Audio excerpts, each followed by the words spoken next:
Bantay Bagyong Tino tayo, makakapanayan natin live si Dr. John Manalo, weather specialist mula sa Pag-asa. Magandang tanghali sa iyo.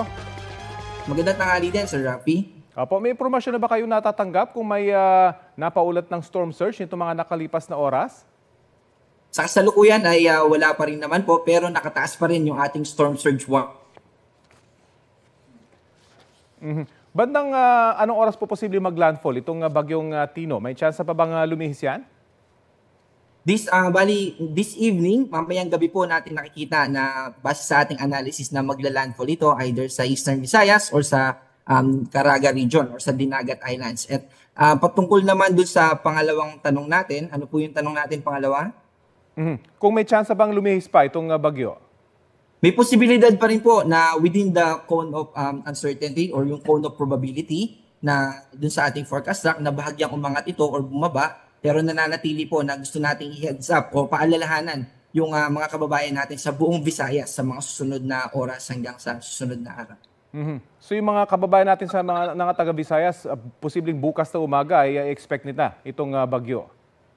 Tama po yan, Sir Rafi. At mamayang gabi na sa posibleng paglandfall nito ay gusto natin na paalalahanan dahil magtutuloy-tuloy ito hanggang Wednesday ng umaga. By Wednesday morning, nasa northern part ito ng Palawan, particular na sa Coron.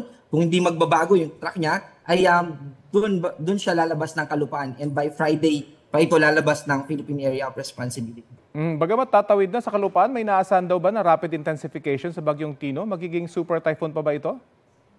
Sa ating pong analysis ay hindi na natin nakikita na mag-super typhoon ito dahil pag nag-interact siya sa kalupaan ay mas mababawasan yung magiging source niya ng energy para mas mag-intensify pa. Pero kahit na typhoon category ito, ay gusto natin paalalahanan yung ating mga kababayan na yung impact nito o yung epekto nito in terms of lakas ng hangin at ganoon din sa pagulan ay nananatiling nandun po. Hanggang kailan po magtatagal yung masungit na panahon dyan sa Visayas? Hanggang sa weekend po ba? Posibleng umabot? Dahil Friday pa ito lalabas ng Philippine Area of Responsibility, yung trough or yung extension ng kaulapan nito ay mananatiling makakaapekto dito sa western part ng Southern Luzon, particular na dito sa Palawan. So magpapatuloy yan hanggang Friday and eventually by Saturday ay unti-unti na ito na mababawasan.